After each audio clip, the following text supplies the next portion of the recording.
Hello guys, good morning. Magandang araw po sa lahat nating mga kasama ang mga farmers dyan. Dati ako nagmamais guys. Tapos ngayon, itatry natin itong magtanim ng kalabasa. Yan, kalabasa farming tayo ngayon guys. Tapos ngayon, gusto ko mga ka-farmers, i-share sa inyo yung diskarte na saan tayo makamura. Saan tayo makatipid ng paggamit ng chemicals kagaya ng abono. Kasi isi-share ko sa inyo guys. Tatapusin nyo lang ito guys, itong video ko, para makatulong naman ako sa inyo kung ano ang magandang diskarte at saan tayo makatipid. Kasi sabi nila yung magtanim tayo ng mais, isi-share ko na lang guys yung sa mais, kasi yung diskarte ko na ginagamit na chemical sa mais, yung sa abono, yun din ang gagamitin natin dito sa kalabasa farming natin ngayon. Yan guys, i-share ko no, yung sa mais ginagamit ko dati, sulfate lang. Ilang taon na ako nagagamit noon guys, kasi iniisip ko at iniobserbahan ko, kasi nung tanim ako ng mais noon, yung ito malapad ito guys, mais ito lahat, mga sobra 2 hectares, sobra o 3 hectares, basta ang lapad, ubos ko to lahat guys. Tapos yung nagasto ko lahat 40,000. Tapos yung kasi yung nag-finance noon, engineer, malaking sahod niya. Sabi ko sa kanya, kasi kaya man niya mag-finance, yung lahat na mahal na abono, yun ang gagamitin natin para malaki yung bunga ng ating mga mais, para mas mabigat. Kasi sabi ng mga kwan, mabigat daw tapos malaki daw yung bunga ng mais. Pagka-harvest guys, at ibininta namin, nakabinta yun ng 86,000. Tapos pagkasusunod, ako naman ang nagtatanim. Hindi na ako nagpapinas doon sa engineer. Tapos ang ginawa ko, yung pinakamura na abono na lahat, na yung sulfate lang, kasi noon panahon na yun, 2019, yung sulfate noon tag 550 lang. Yun ang ginagamit ko guys. Tapos itry ko, pag harvest, pantay lang guys, pantay lang talaga yung harvest. Tapos yung nabinta ko na mais 86,000 din, diba, pantay lang. Tapos yung napinance ko, ang liit lang guys. Tapos hanggang na harvest, nagastos ko noon lahat mga 20,000, 26,000 lang lahat. Di ang layong diferensya guys, di ba? Kaya simula noon, yung ginagamit ko sulfate na hanggang ngayon. At ang diskarte na yun guys, gagamitin natin dito sa kalabasa farming natin. O tingnan mo guys, yung epekto ng sulfate.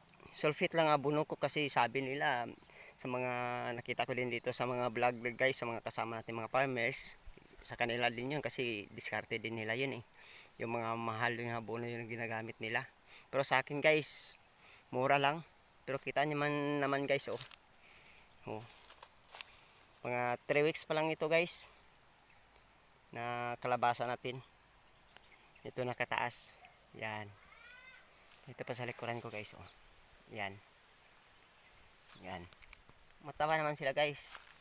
Yan. Pero ang ginawa ko guys, nag-experiment tayo ngayon, kasi nung nagtanim ako ng kalabasa noon, pagtapos ka ng tanim, hindi ko na nilapitan, pahinayaan ko lang.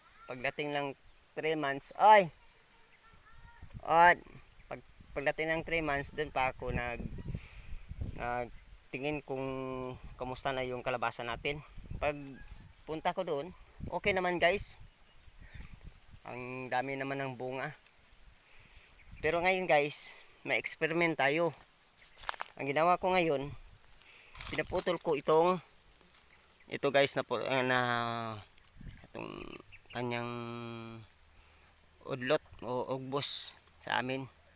Itong pinuputol natin para itong mga salingsing na to, ito at saka dito ito na magpadami guys, para kumapal daw yung kanyang kanyang mga tawag noon, kanyang mga saha guys. Ito, kagaya nito, ito na, ito para dumami guys. Experiment natin to guys, tingnan natin kung magandang diskarte. Isishare ko din sa inyo guys sa pagdating ng panahon guys nga ang resulta nito. O kahapon kinukunan ko na guys ng kanyang talbos. O yan, pinutol ko na kahapon. Yan, ito. Ang didiskarte ko dito guys, inisprehan ko muna bago ko tinaniman ng kalabasa. Yan. Okay naman siya guys, malinis naman. Hanggang mag-harvest na ito, okay na to. Kahit magkadamo na ito pagka ma-harvest, at least makabunga na siya guys. Dami na ng bunga. Kasi nung experience ko noon guys, sulfite lang din yung ginagamit ko. Ang laking tipid talaga guys. Ang laki-laki ng bunga guys. Ang laki ng bunga niya, tag 14 kilos, 13 kilos. Yung pinakamalaking bigat niya. Imagine guys, yun lang sulfate lang gamit ko. Hindi ko naman hindi naman tayo ka ng abono. Pero ang diskarte natin diyan guys, kung saan tayo makatipid. Para sa akin lang guys, doon din tayo magdiskarte. Yun lang gagamitin natin. Depende sa inyo kung kayo alam niyo naman din kung anong tama, anong mali. Comment nyo lang ako guys sa comment section para malaman ko din, kung makita din natin kung ano din ang mga sa side ninyo at ano din ang mga diskarte ninyo guys. Hindi naman natin sisirain yung mga kasama natin mga farmers sa kanilang mga diskarte, kasi lahat tayo mayroong diskarte. Pero sa akin lang guys, ang diskarte ko kung saan tayo makatipid, doon tayo. Kung pantay din naman yung yung ating kita. Kasi ang nakakaiba din sa malaking gastos, maliit na lang matitira sa iyo guys. Pero yung maliit lang ang gastos, doon tayo sa nakakatipid, doon lang gamitin natin. Sigurado guys na malaking matitira sa atin. Ito guys, pinaputol ko ang talbos para dadami yung kanyang saha. Update ko kayo guys sa susunod natin mga video guys. Pakita ko sa inyo kung ano resulta nito guys, mga ka-farmers. Pakita ko. Yan, ang daming tanim nitong maliit na area ng asawa ko guys. Sigit ka 1 hectares ito lahat.